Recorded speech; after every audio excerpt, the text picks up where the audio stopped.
It's August 25th, 1942. Picture a lonely Scottish hillside, just completely swallowed by a thick, wet fog. Suddenly, a sound tears through the air. It's not thunder, it's the drone of an aircraft, and it's flying way, way too low. A shepherd, a man named David Morrison, he squints into this gray nothingness, trying to see what his ears are telling him is wrong. And then, the engines just scream. And then, boom, a sound like the sky itself is ripping in half. It's this massive percussive blast that just echoes through the entire valley, and it's followed by this brilliant, awful flash of orange that lights up the cliffs of a place called Eagles Rock.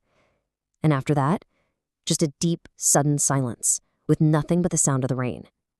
On that hill, 14 men are dead. And one of them is a prince of the United Kingdom. You see, in the fog of war, this was all presented as a straightforward accident. A tragedy, sure, but a simple, explainable one. Except that explanation, it was a lie. The real story is one that the British establishment has spent the better part of 80 years trying to bury. A story of secrets, maybe even treason, and a cover-up that started the very moment those flames went out. So, who was this royal passenger? He was Prince George, the Duke of Kent. He was the fourth son of King George V, brother to the sitting king, and also to the one who abdicated. He was this dashing RAF Air Commodore, handsome as a movie star. On the surface, his public face was absolutely impeccable. But the private man? He was a liability the palace could barely keep a lid on. Behind all that glamour was a life filled with some pretty dangerous appetites.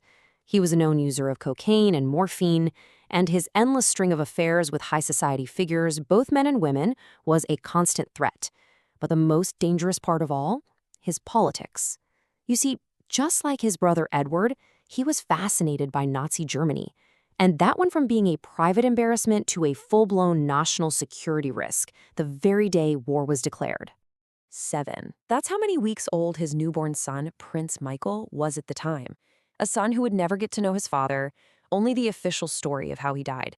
And that story, well, it was already starting to fall apart. The official report from the RAF Board of Inquiry came out quick. It was clean, clinical. Their conclusion? The pilot had made a serious mistake in airmanship. Flew too low, too far inland, got lost in the fog. Simple. Tragic error, case closed. But the wreckage on that hillside? It was telling a very, very different story. The physical evidence just screamed that something was wrong. The engines, for instance, were at full power on impact. Now, a pilot who thinks he's lost in the fog would be throttling back, right? Not accelerating straight into a mountain. And the plane, it made a sharp, deliberate turn inland, away from its supposed sea route to Iceland.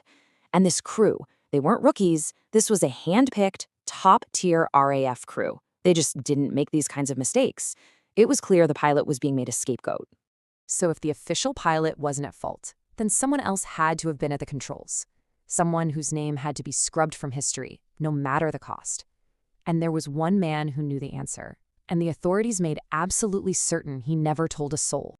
His name was Flight Sergeant Andrew Jack. He was the rear gunner, and he was the sole survivor, thrown clear from the fireball.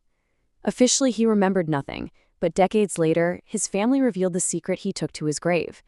He had told his brother that after the crash, he actually crawled back to the cockpit and pulled the dead body of Prince George out of the pilot's seat. Think about this. While Jack is lying in a hospital, 2 senior RAF intelligence officers pay him a visit. They clear the room, and when they leave, Jack has signed the Official Secrets Act, a document that bound him to total silence for the rest of his life. His family later said they forced his signature by holding his severely burned hand to the pen. Just like that, the only witness was neutralized. A prince joyriding a military plane into a mountain is a massive scandal, for sure. But that scandal, it turns out, might have been the perfect cover story for an even bigger secret. So the real mystery isn't who was flying the plane, it's where that plane was actually going.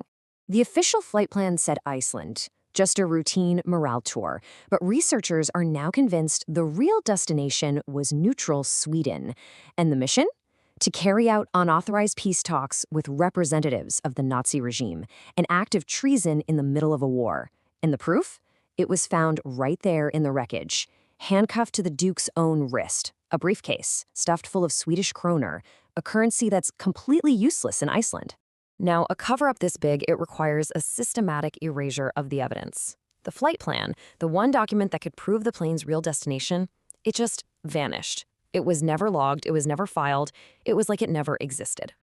And it wasn't just the flight plan.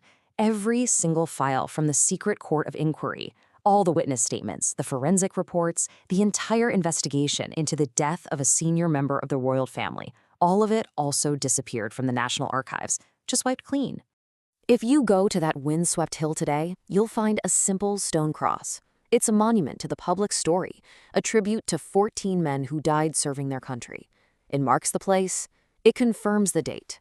But the official file, the one that holds the complete, unedited truth of what really happened on that day, the one that could finally explain the secret mission, the real destination, and why a prince had to die, that file remains sealed. The memorial, it stands out in the open, but the truth remains buried in the dark.